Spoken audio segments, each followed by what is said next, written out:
Good morning, Asia. Good evening, America. This is World DNA. You're watching WION The World is One. I'm Kripa. I'm Samiksha Srivastava. It's a packed edition on World DNA. India has strongly pushed back against New York Times headline that refers Pakistan-occupied Kashmir as Pakistani Kashmir. In fact, the Indian embassy in the US has called out the misrepresentation and stressed that Jammu and Kashmir is an integral part of the country.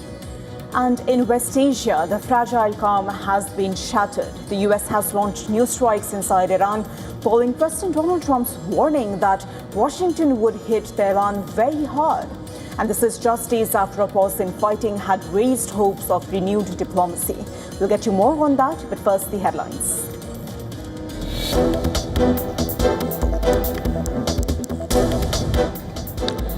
US forces launched new wave of strikes on Iran,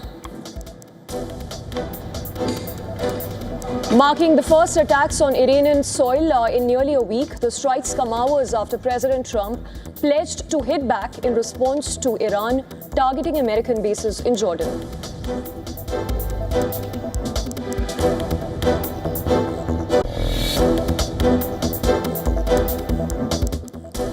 Ukrainian authorities say latest Russian strikes on Kyiv kill at least one person. President Volodymyr Zelensky had earlier warned of Moscow launching another massive attack.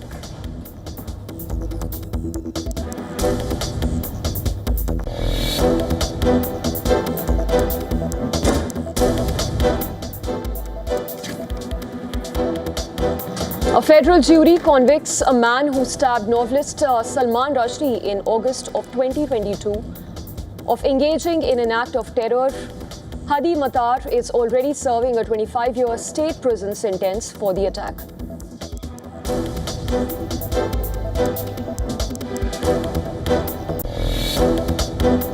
I respectfully decline to answer based upon my rights under the Fifth Amendment of the Constitution.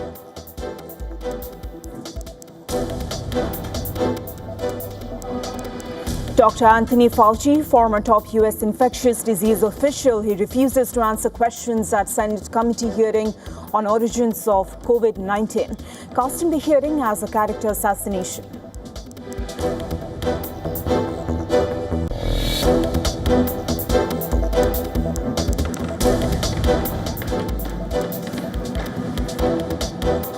Prosecutors in Bolivia issue an arrest warrant for Evo Morales, accusing the former president of fomenting anti-government protests in May and June that caused fuel, food and medicine shortages in some cities.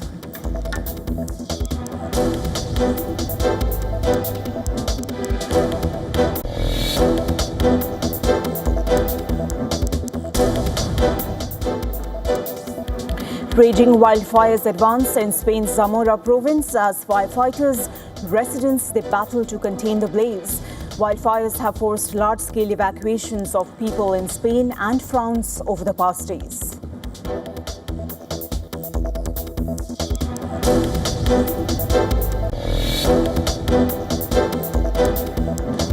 At least 5 people have died after powerful gusts of wind in Brazil brought chaos in Rio de Janeiro and parts of Sao Paulo state, cutting power and bringing public transport to a standstill.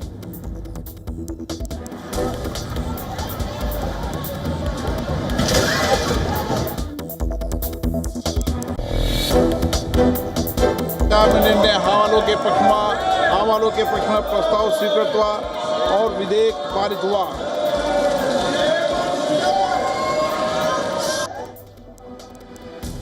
Lok Sabha clears stringent public examination amendment bill by a voice vote amid opposition sloganeering.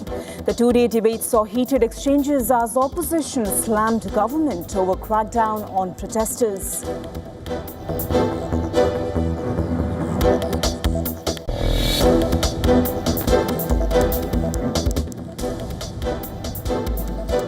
India secures a historic 1-2 finish in men's 100-meter T47 race in para-athletics as Dileep Gavit and Mohammad Basil clinched gold and silver medals on day 7 of Glasgow Commonwealth Games.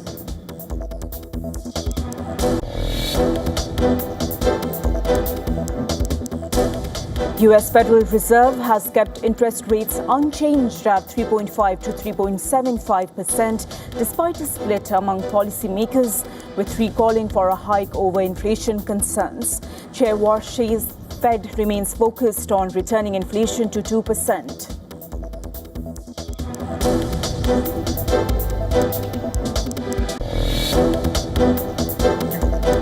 A bright buck moon illuminated skies over Greece. The buck moon gets its name from the male deer of bucks, which start to regrow their antlers during July.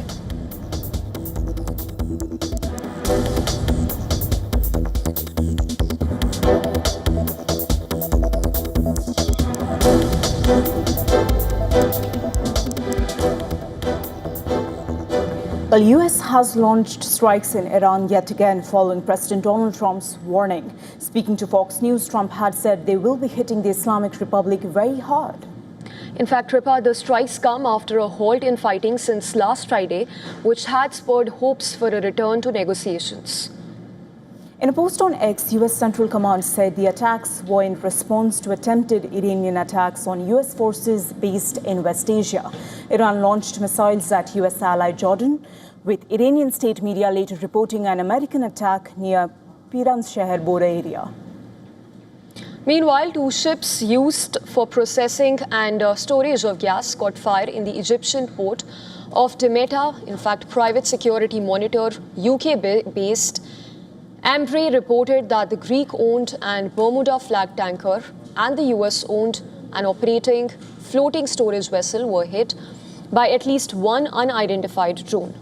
Now, if true, it marks an escalation as energy facilities elsewhere in the region have been hit during the US's ongoing war with Iran. But Egypt has so far been spared. Saudi Arabia and the US announced strikes on militant bases in Iraq, which followed attacks by what Riyadh called terror militias loyal to Iran on its oil facilities. The US military said logistics and weapons sites belonging to an Iran-aligned group were targeted in the strikes. Iraq's Hashid al-Shabi alliance said the attacks killed at least 20 of its members. The alliance, which is also known as Popular Mobilization Forces, was created in 2014 to fight jihadists before its integration into the military.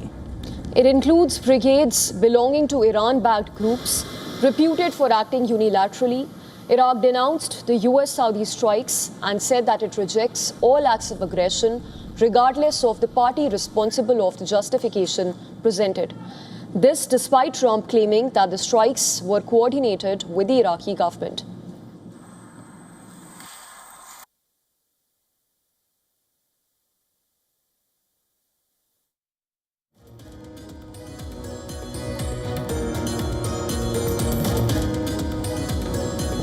The US had said the days-long cessation in fighting was aimed at kickstarting a new round of negotiations, including over the Strait of Hormuz, which Iran has blockaded throughout much of the war. The Revolutionary Guard said they had attacked and stopped 3 tankers in the strait, insisting Iran has full control of the waterway that was previously free to transit.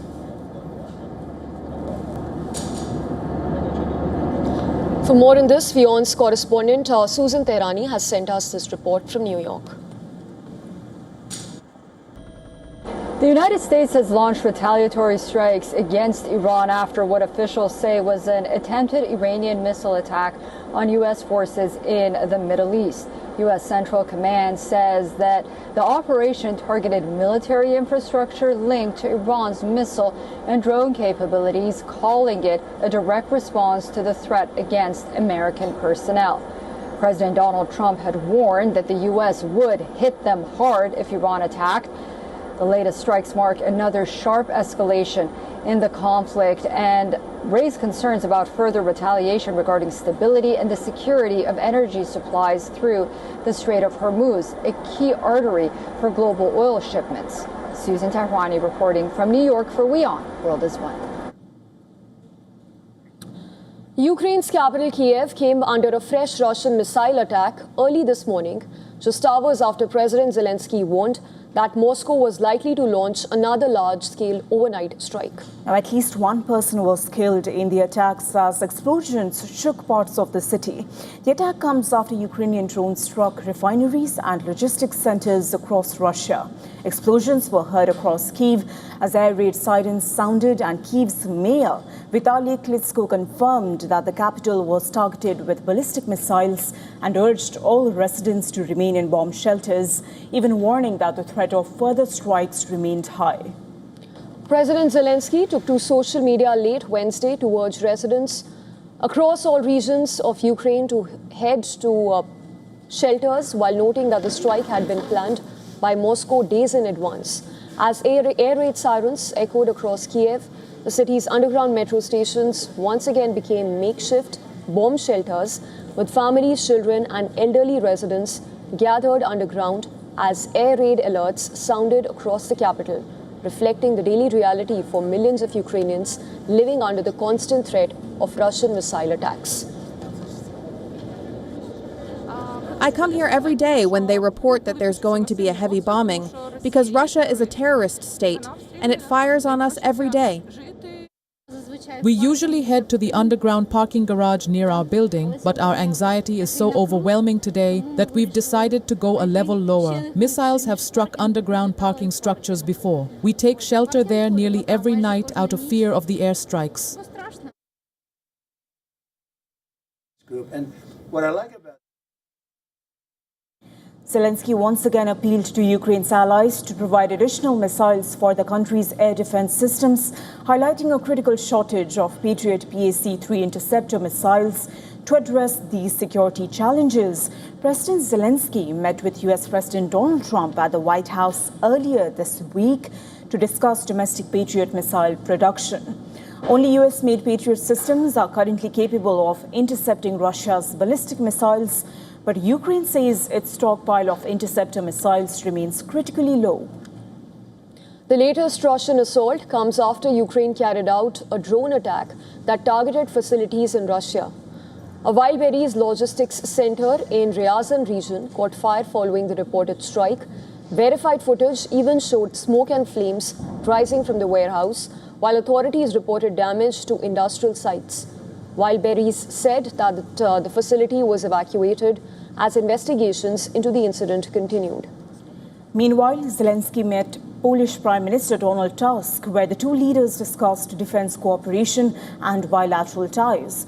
Following the meeting, Zelensky emphasized that the security and protection of Ukraine remained inextricably linked to the security and protection of Poland.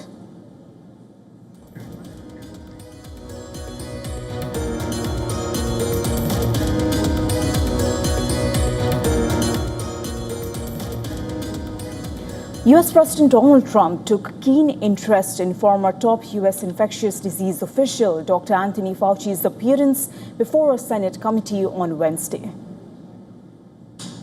Well, I watched the whole thing today, but more importantly, I was a part of the whole Fauci. I inherited Fauci. He was here from the 1980s, so I had him for a period of time. And I disagreed with him on a lot. I would have had to close down the whole country if I listened to him.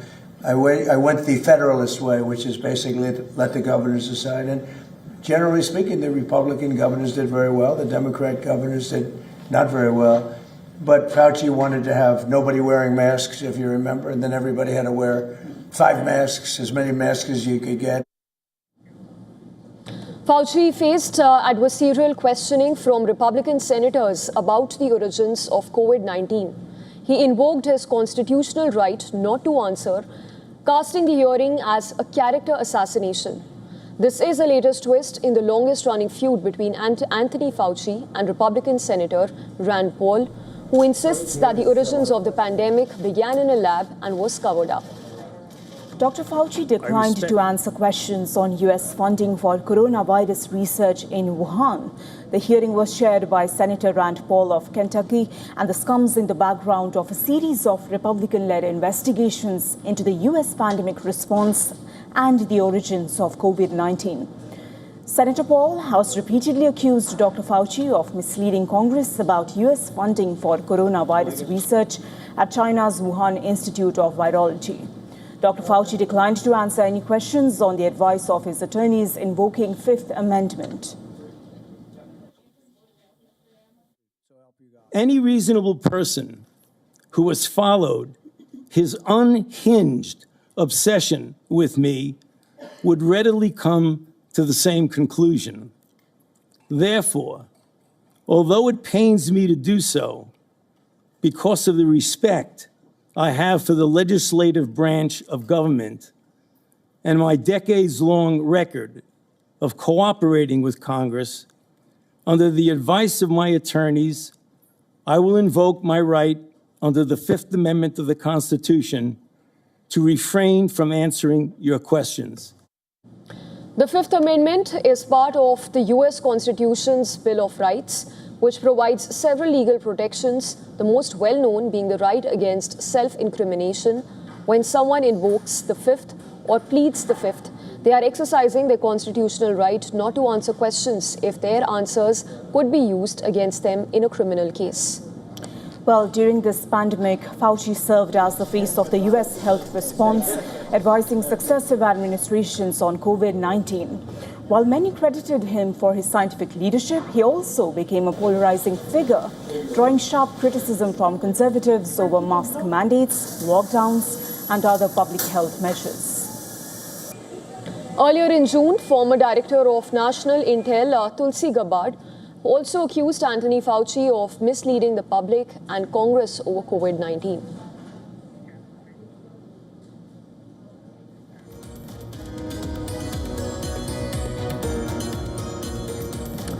Emergency workers are in a race against time to reach people trapped beneath the rubble after a powerful earthquake struck southern Japan. At least 17 people have been killed after the 7.1 magnitude earthquake hit the Kumamoto region. The disaster management officers said that numbers of those without vital signs remain at 6, with 5 more in critical condition. Rescue teams are searching through damaged buildings as aftershocks continue to shake the area, forcing around 300,000 people to evacuate. Images from the scene show widespread destruction, with collapsed structures and debris scattered across affected areas.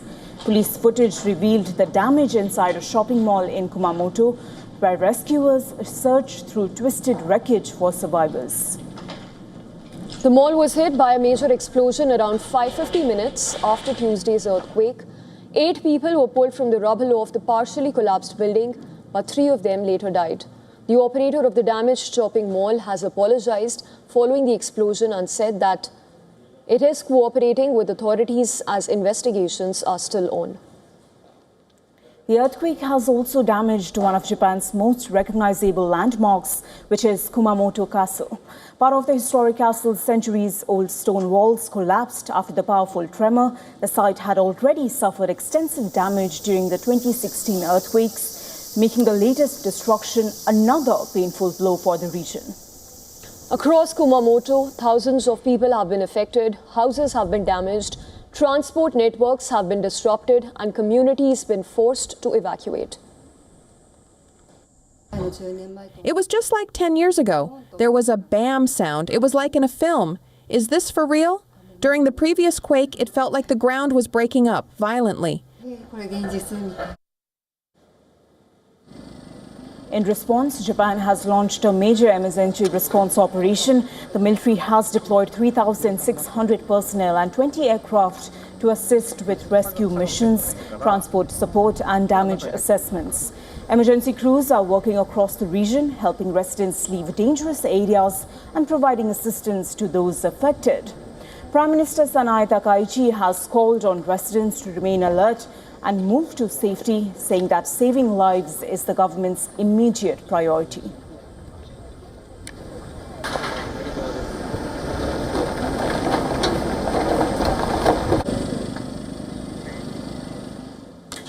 Shifting our focus to Europe now, the continent is on its own battling a new wave of devastating wildfires. Well, across the continent, flames are growing in intensity, spreading faster, and becoming increasingly difficult to contain. From France and Spain to Turkey, firefighters are confronting massive blazes that are stretching emergency response systems to their limits.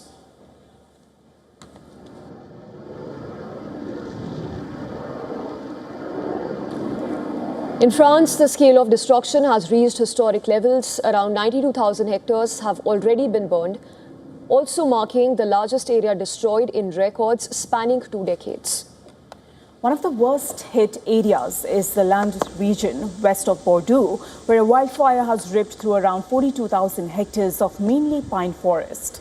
A new heat wave has added to the challenge, with temperatures expected to rise from around 33 degrees Celsius to 42 degrees Celsius. Dry afternoon winds have also increased the risk of the flames spreading. In some villages, residents grabbed hoses and worked to soak the ground, extinguish remaining flames and stop fires from reigniting. Near Luceno, locals gathered by a lake to fill water tanks and help supply firefighters fighting the relentless blaze. It breaks your heart when you see this, the result of the fire. It's crazy. It's crazy. There's nothing left. And yet there were only metal products. There's nothing left. Everything melted. It must have been horrifying. Spain is facing an equally devastating wildfire season as more than 207,000 hectares of land have burned across the country. An aerial footage captured the scale of the disaster as flames tore through the forest areas. Spanish Prime Minister Pedro Sánchez said efforts to control a large wildfire near the capital were making progress, but warned that the following hours would be critical. As some fires began to come under control, residents returned to areas devastated by the flames, facing the painful task of seeing what was left behind. For many, the damage was overwhelming. The 2 days of the fire, I was thinking about my small house. If it was destroyed by fire and I've lost it, it would have been really bad. I would have been screwed. The battle has taken a heavy toll on the firefighters as well as Spanish Air Force pilots involved in firefighting operations has described the experience as emotionally exhausting, with long hours spent flying through smoke and extreme conditions.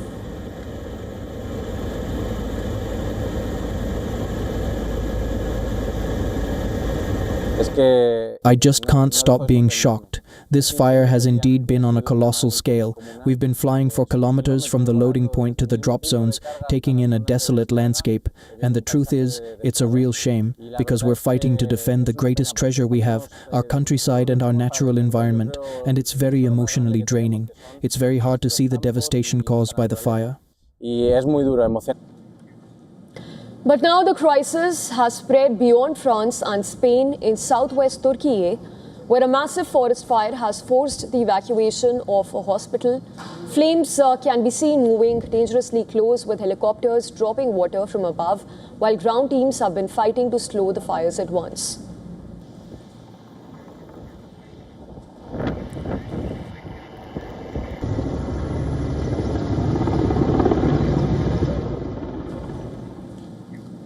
The United States draws a sharp new battle line in the global tech war. Washington is blocking Chinese AI robots from entering American soil, citing critical national security threats. Well, this as Beijing fumes over the ban, the race for dominance in future technology explodes into an open conflict. Getting you all that in this next report.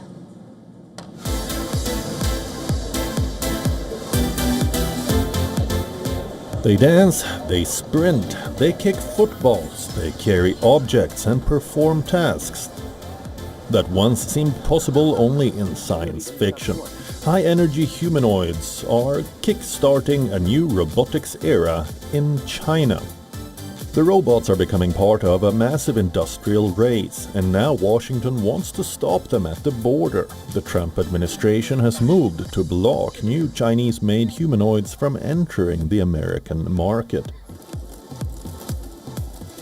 Washington cites national security as the reason. American officials fear connected robots could become surveillance tools, steal sensitive data, or create cybersecurity risks inside homes, factories, and even critical infrastructure. Beijing is furious. It says it will take necessary measures to protect the legitimate rights and interests of its firms against US suppression. China has consistently and firmly opposed the US practice of overstretching the concept of national security to suppress Chinese companies. Protectionism will not enhance US competitiveness. It will only harm the interests of US companies and consumers. The timing of this tussle is significant. China is rapidly emerging as the world's robotics powerhouse. Chinese companies have developed more than 400 complete humanoid robot products, accounting for more than half of the global total. China also accounted for around 90% of global humanoid robot shipments in 2025. The dispute between the world's two biggest economies is part of a much bigger battle. Washington has already restricted China's access to advanced AI chips and semiconductor technology. Beijing has responded with its own export controls and restrictions on American companies. Now robots are joining chips, rare earth and AI models on the front line of the US-China tech war. The new friction comes ahead of Chinese President Xi Jinping's scheduled visit to the US on September 24th. The visit comes after the pair met during Trump's trip to China earlier this year. Bureau Report, WION, World is One. Slipping into a short break at this moment, but we'll return with more news and developments. You're watching World DNA. Thank you for staying with us.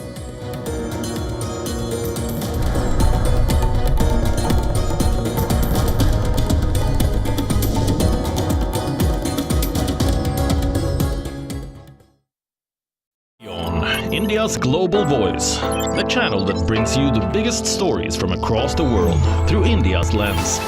Now available in more than 190 countries worldwide. Because we believe that the world is one. Watch us in Africa, Europe, USA and Canada, South America, Asia Pacific, Middle East and North African regions. Also available on these digital platforms across the world. WION. World is One. In this rapidly changing world, is your health keeping pace? Best practices and breakthroughs busting the hype with real insights. The timeless power of yoga and ancient healing. Good food, good mood. Small steps, big impact. Your health matters. Only on WION World is One. Because nothing matters more. Campaigns, elections, alliances, controversies, and power play. Stories that analyze global and domestic politics. A dedicated show with varied perspectives, expert take, citizens' voices, detailed ground reports, and in-depth coverage from political corridors of the world. This is Race to Power, only on WION. From the bustling trading floors of Wall Street to the vibrant exchanges of Asian stock markets, WION breaks it down for you to make sense of what's happening. As we reveal the key factors behind events, strategic battles, and the game-changing business decisions that shape the world. We bring you all of this and more on World Business Watch.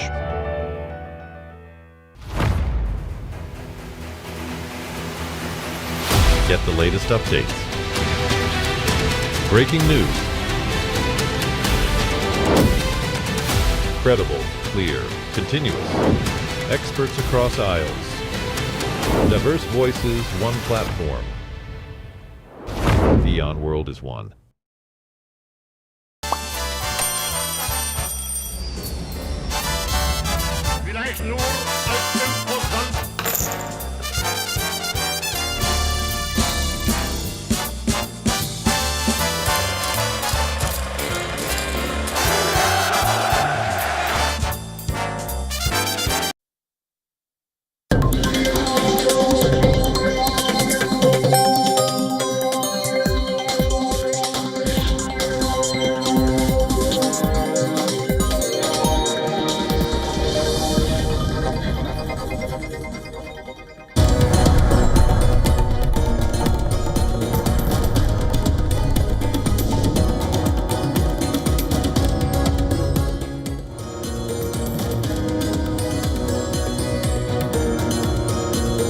Welcome back. You're watching World DNA with me, Samiksha and Kripa. Let's begin with the headlines.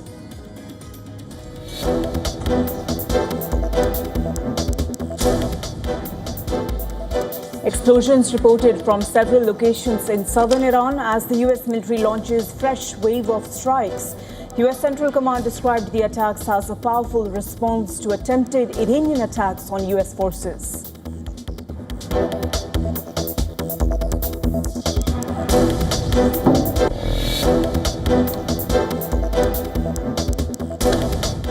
Ukrainian authorities say Russia has launched dozens of ballistic missiles and drones towards the country in the wee hours of Thursday, with damage reported in various cities, including Kyiv and Lviv.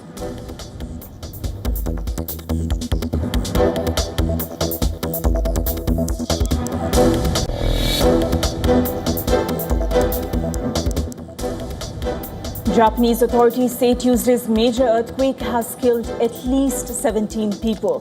The latest tally also said that 6 people are without vital signs, with 5 more in critical condition.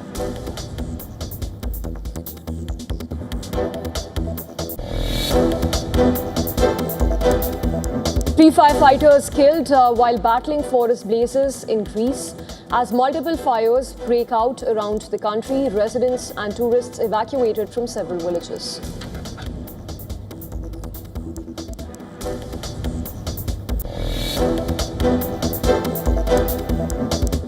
A court in El Salvador gives individual prison sentences exceeding 1,000 years to gang members convicted of drug trafficking.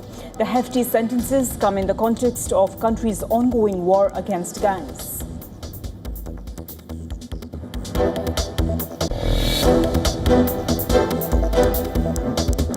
India's upper house clears bill to criminalize insult of national song Vande Mataram, giving it the same legal protection accorded to the national anthem.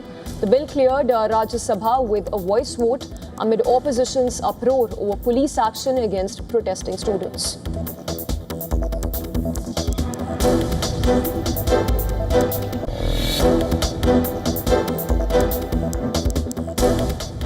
Thousands of devotees in India to undertake Kanwar Yatra as holy month of Shravan begins today. Delhi and neighbouring states issued traffic advisories to ensure smooth movement and public safety.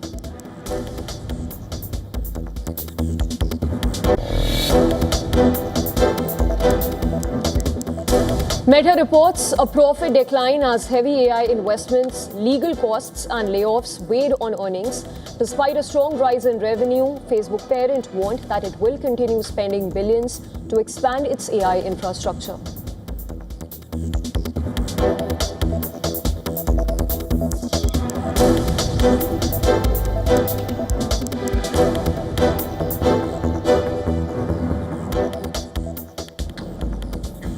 Well, India's upper house Rajya Sabha is expected to take up the anti-paper leak wheel today. Well, adding to that, Kripa, it's the Lok Sabha that has cleared the amendment bill on Wednesday after nearly 10 hours of high-octane debate. पारित किया जाए, जो सदस्य इसके पक्ष में हाँ गए, जो सदस्य विरोध में ना गए, मेरे विचार में निर्णय हाँ वालों के पक्ष में प्रस्ताव स्वीकृत हुआ और विधेयक पारित हुआ.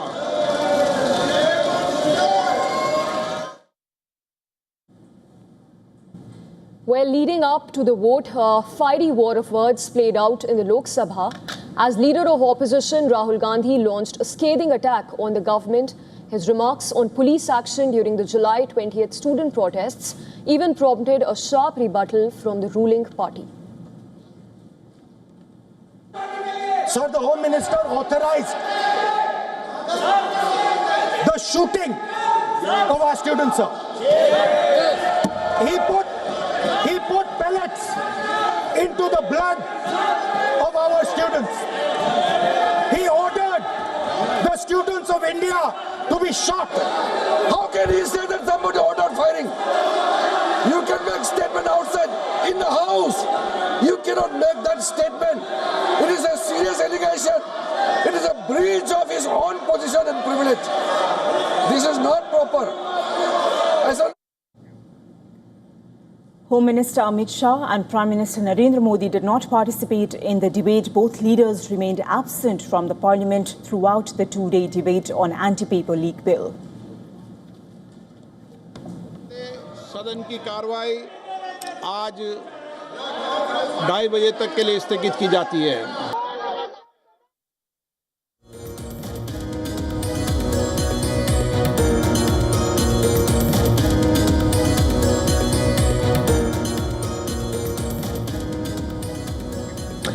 Well, shifting focus to the state of Assam that continues to reel from the impact of devastating floods. In fact, the death toll has already claimed lives of 78 people. That's true, and 3.3 lakh people across 7 districts remain affected. And as per the Assam government, 622 villages have been impacted by severe flooding.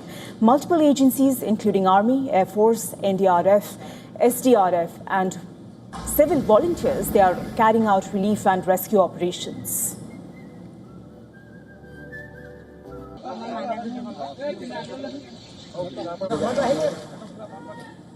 Take a look at these visuals from Assam's Sivasagar district. Scenes of devastation loom large.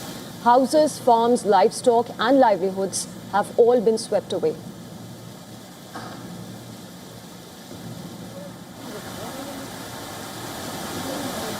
Even after flood waters have receded, the situation remains tense with sand and silt accumulating to a height of several feet in many parts. Meanwhile, local youths and community volunteers played a key role in responding to floods in the Nazira area. Working alongside official disaster response teams, they helped rescue over 1,000 people trapped by rising waters. Meanwhile, Assam Chief Minister Himanta Biswa Sarma flagged off flood relief materials being sent by BJP to flood-affected districts. The Chief Minister affirmed that BJP and the state administration would continue to make efforts to help the flood-affected victims. Bharatiya Janata Party and the families of our Karyakarta contributed almost 1,80,000 Mekhela Sadar, 1,80,000 T-shirts and 1,50,000 mosquito nets for the flood-affected families of Sibsagar, Saraideo, Golaghat and Jorhat districts. The flood situation remains dire with crop area of over 45,000 hectares being submerged. In response, the Chief Minister has announced a comprehensive relief and rehabilitation package for the affected families. Families of people killed in flood-related incidents will receive a compensation of 9 lakh rupees. On the other hand, over 1 lakh severely flood-affected families will get 15,000 rupees each to meet the essential needs. The Assam government also announced book grants and free textbooks for students. Earlier, a 6-member team from the central government inspected the flood-affected areas of Assam's Golaghat district. After discussions with the local administration, the inter-ministerial team will submit a report which will be based on assistance that would be received from the centre.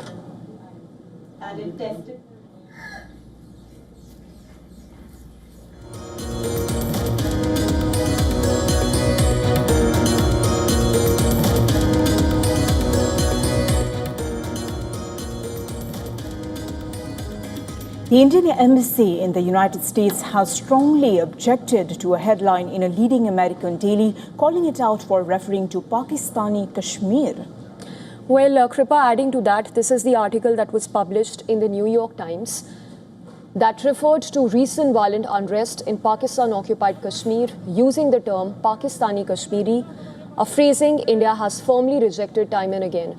The embassy objected to the headline, calling it misleading and incorrect, while reiterating that there is no Pakistani Kashmir, only Pakistan-occupied Kashmir. In a sharp post on X, the Indian Embassy reasserted India's long-standing diplomatic position, stating that the entire union territories of Jammu and Kashmir and Ladakh have been, are, and will always remain an integral and inalienable part of India. The embassy accused Pakistan of illegally occupying these territories and deploying violence against local residents. The controversial New York Times report covered ongoing deadly unrest in the POK. Local officials and independent estimates report that at least 30 people have been killed in last 48 hours alone. The Joint Awami Action Committee, which is leading the protests, says 67 people were killed between 5th of June till 28th of July.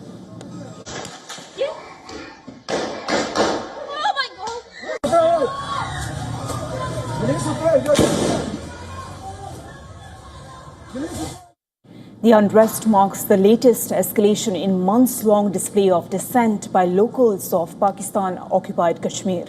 Pakistani authorities have tried to ban, restrict and suppress the protests, but the crackdown has further stoked public anger. Pakistan is trying to push through election in the territory amid restrictions and killing.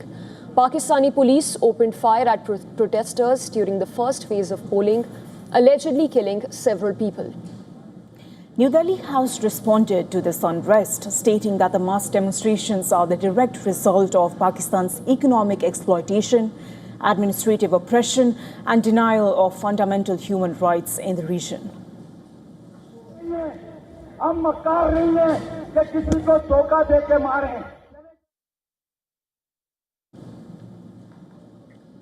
Deposed Bangladeshi Prime Minister Sheikh Hasina has declared that she is determined to return to her country by December despite fearing for her life. Well, the 78-year-old, she's a deposed leader and currently residing in a secret location in India, addressed her impending return after that. She stated that she is fully aware of her fate and that it is highly likely that she will be killed or imprisoned as she returns. In August of 2024, Sheikh Hasina's 15-year rule came to a dramatic end. A massive student-led uprising that paralyzed the entire nation against civil service job quotas.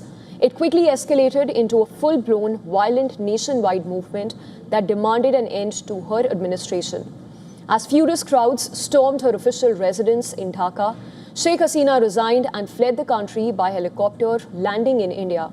According to United Nations estimates, security forces launched crackdowns that resulted in up to 1,400 deaths.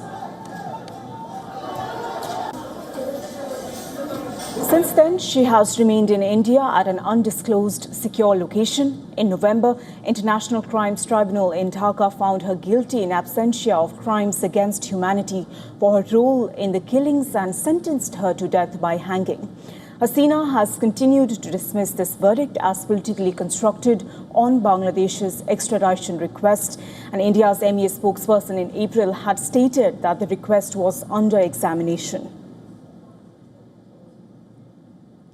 The request is being examined as part of ongoing judicial and internal legal processes. We will continue to engage constructively on the issue with all stakeholders. However, Hasina's continued presence in India remains to be a central point of friction. The ousted Bangladesh Prime Minister has stated that the Indian authorities have not discussed the extradition with her and that the decision is solely her own.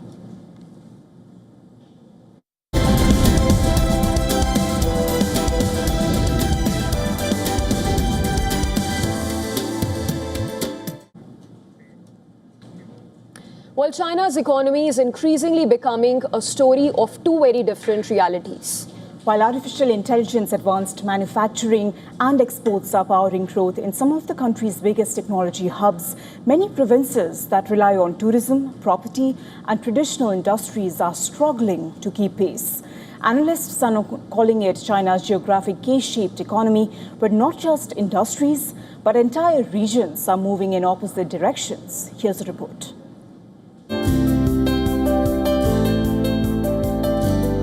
China's economic divide is no longer limited to technology versus consumers. It is now becoming increasingly visible on the map.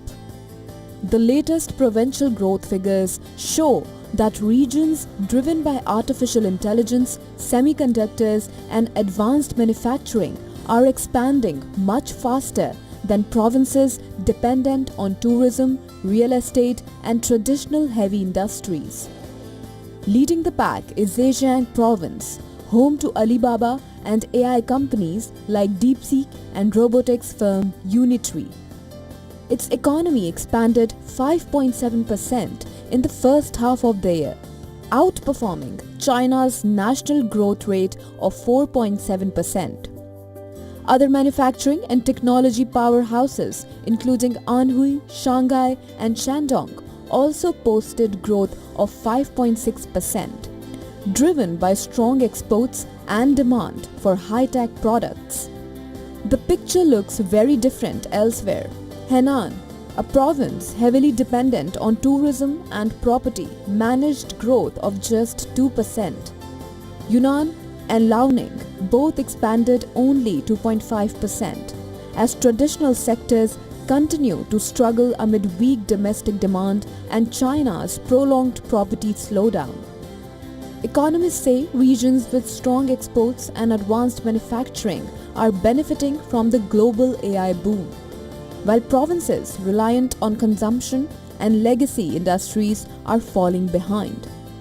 Analysts say the divide could persist as Beijing continues shifting resources towards strategic industries such as artificial intelligence and semiconductors. However, if global demand for AI slows or Beijing rolls out stronger measures to revive consumption and stabilize the property market, the gap between China's regions could begin to narrow. China's economy isn't slowing in one uniform direction, it is splitting into two very different stories. On one side are provinces benefiting from AI, exports and advanced manufacturing. But on the other hand are regions still weighed down by weak consumer demand, property troubles and traditional industries. Now how Beijing bridges that widening gap could determine not just China's next phase of growth, but also the direction of the global economy. Well, with video journalist Abhishek, this is Adya Juneja reporting for WION World is One.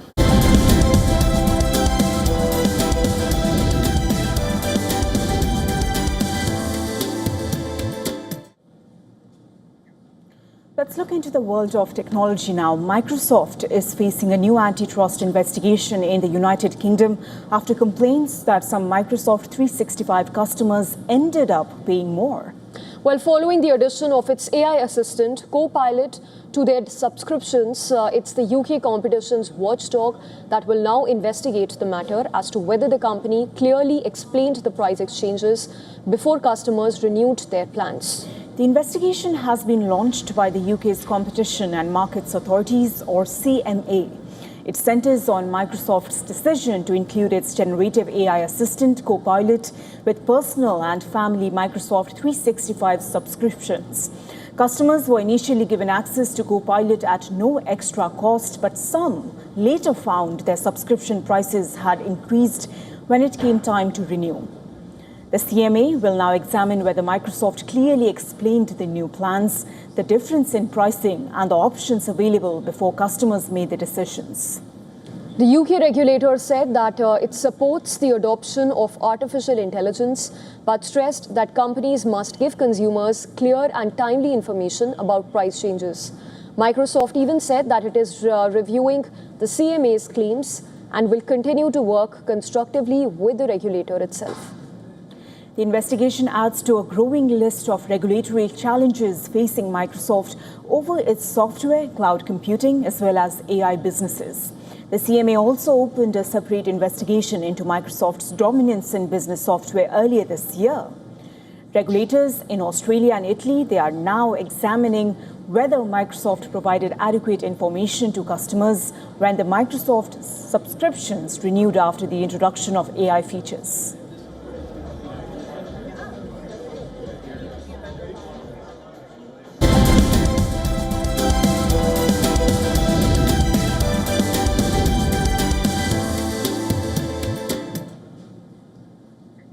While medals continue to galore for India at the 2026 Commonwealth Games in Glasgow. While weightlifting continues to be the golden goose, athletics and para-athletics are also bringing more laurels for the country. It was a day to rejoice as not one but two Indian para-athletes secured podiums with a memorable 1-2 finish in the men's T47 100-meter event. Indian para-athlete Dilip Mahadugawat clinched a gold medal by producing a blistering finish, clocking a Commonwealth Games record time of 10.71 seconds. Similarly, fellow Indian para-athlete Mohammad Basil Morsinganakht clinched the silver in 10.83 seconds. The T47 is a 100-meter dash held for para-athletes. Meanwhile, athletics once again hogged the spotlight as Indian athlete Murli Sri Shankar clinched his second successive Commonwealth Games silver. 27-year-old registered a best leap of 8.09 meters to finish second behind Jamaica's Tajay Gele, who finished with 8.15 meters. The results now have pushed India's medal tally to 15, with 7 in weightlifting, 4 in para-athletics, 3 in athletics and 1 in para-powerlifting.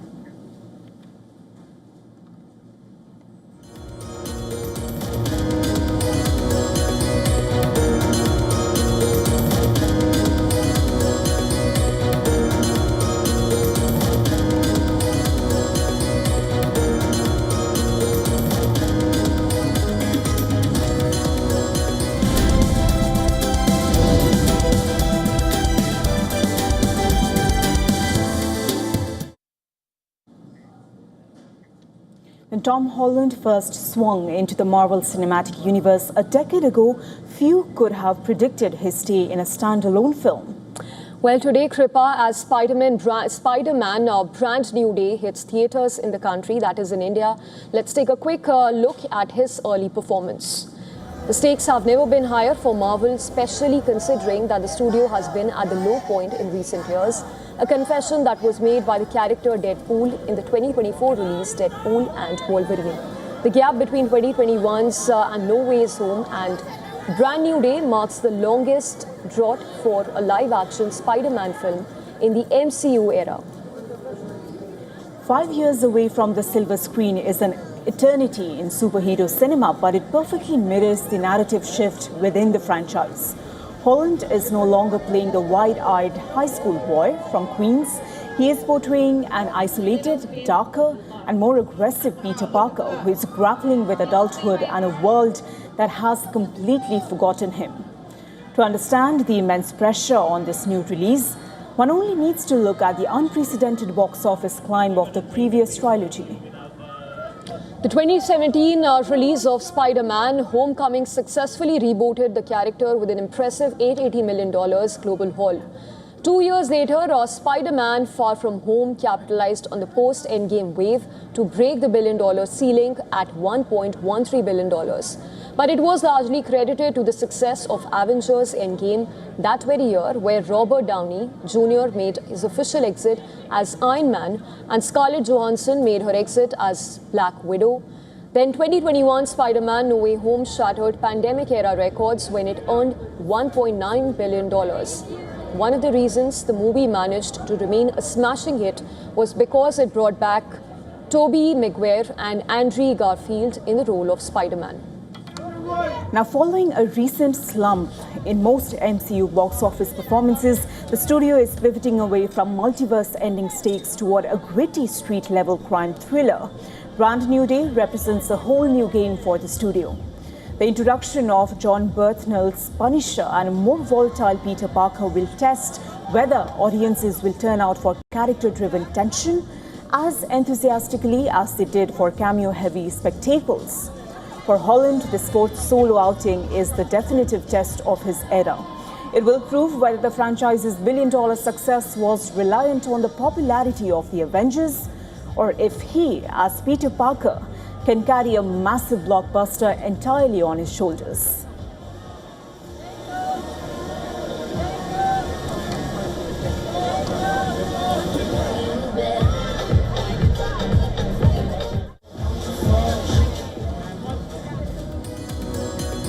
Well, with that, it's a wrap on this edition of World DNA. Our news and updates to continue. You're watching WION World is One. Stay tuned.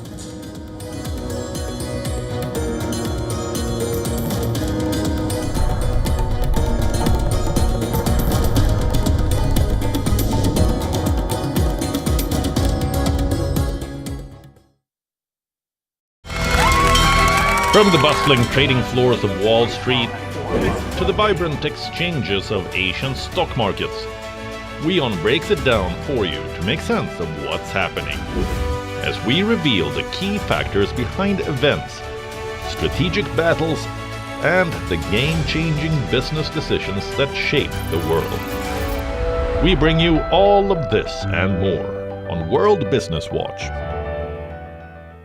WION, India's global voice, the channel that brings you the biggest stories from across the world through India's lens. Now available in more than 190 countries worldwide. Because we believe that the world is one.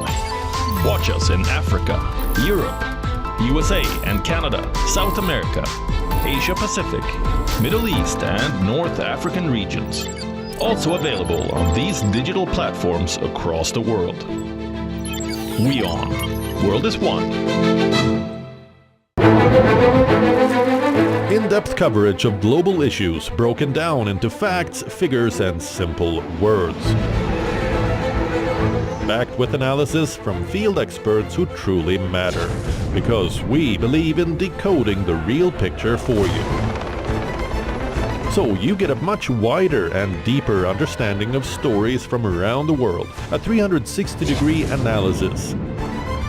An award-winning documentary series, week after week creating the maximum impact. Watch WION Wide Angle at these times on WION. World is one.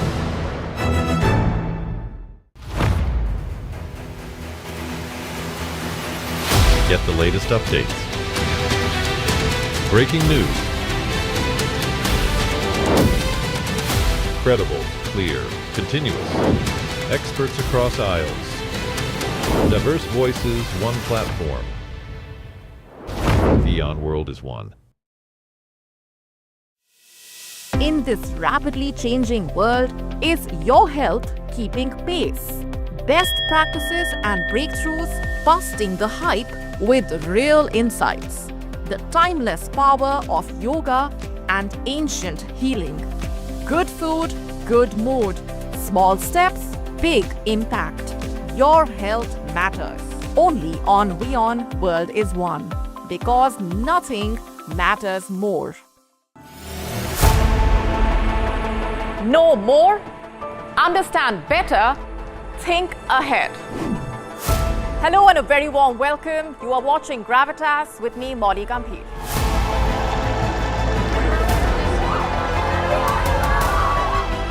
Get the facts, not the bombast. On the 26th of March, dynamic pricing, Baloch separatists, Gravitas cuts out the clutter. Gravitas keeps calm when others scream.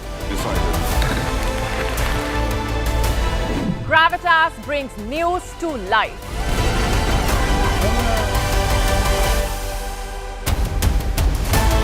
Weekdays 9 p.m. IST, 3:30 p.m. GMT. Gravitas. Seeing is believing. WION, India's global voice, the channel that brings you the biggest stories from across the world through India's lens. Now available in more than 190 countries worldwide. Because we believe that the world is one. Watch us in Africa, Europe, USA and Canada, South America, Asia Pacific, Middle East and North African regions. Also available on these digital platforms across the world. WION. World is one. Campaigns, elections, alliances, controversies, and power play. Stories that analyze global and domestic politics. A dedicated show with varied perspectives, expert take, citizens' voices, detailed ground reports, and in-depth coverage from political corridors of the world. This is Race to Power, only on WION.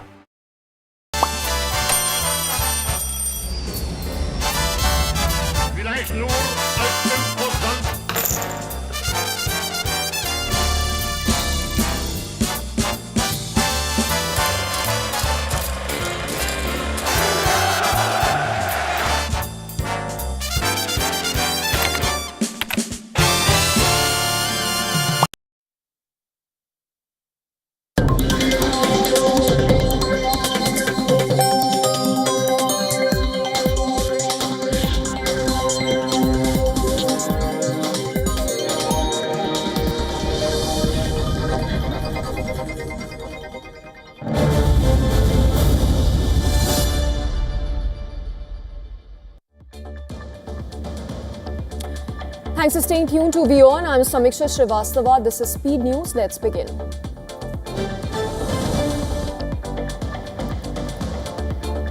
United States military has launched fresh strikes on Iran, targeting locations around Qasem Island and Abadan city, according to Iranian media reports.